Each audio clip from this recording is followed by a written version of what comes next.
Welcome back. Assembly election dates for 5 key states have been announced a short while ago. Against the backdrop of this massive anti-corruption campaign we've seen across the country led by Anna Hazare and his supporters, my colleague Siddharth Pandey has asked the Chief Election Commissioner whether Anna Hazare's campaign will have a shadow on the polls, whether they will campaign against the Congress party or other politicians actively, and if so, what will the Election Commission do? Well, we have with us CC Mr. Quraishi, sir. Just a couple of questions. A massive, of course, lineup of officials as well. You're obviously hoping that the polls will go peacefully. Another interesting aspect is that you've got Anna Hazare saying that he's going to go ahead and probably campaign in these states as well. Is that something that you'll be looking at closely?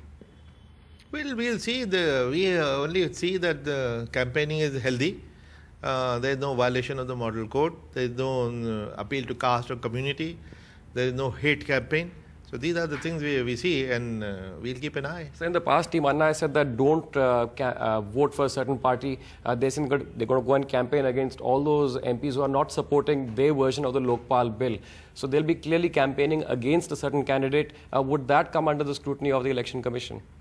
I think they took care to not to violate any election law, because they did not say that vote for Y instead of X. They only said boycott a particular party. So although there was no legal violation, but we did mention to them that there could be an issue of propriety there. So they'll be also monitored along with just about everybody? Yes, like everybody else. Yes, sure. So one more thing, in fact, you asked candidates to open a new bank account to monitor how they spend on this. You also want to increase vigilance around farmhouses, railway stations and all.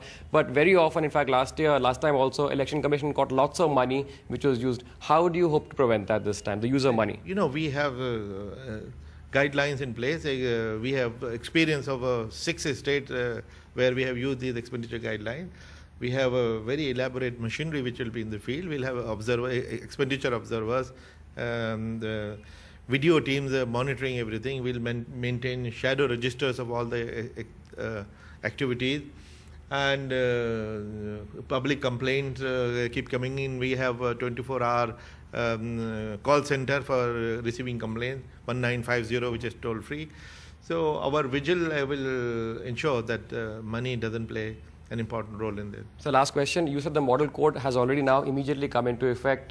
You talked about candidates very often giving out publicity in papers in terms of schemes. The government recently announced, in fact just a couple of days ago, a reservation for minorities in jobs. That notification is not out yet. Is that something that will also figure as far as the Election Commission is concerned? Well, whatever has happened, we have no idea, but whatever happens now, if it is in violation, there will be complaint, and we will deal with this as they come along. Best of luck with the election, sir. Thank you so much. NDTV's cricket app, Android and iPhone, fastest scorecard, special analysis, and much more. Download free. ndtv.com/apps.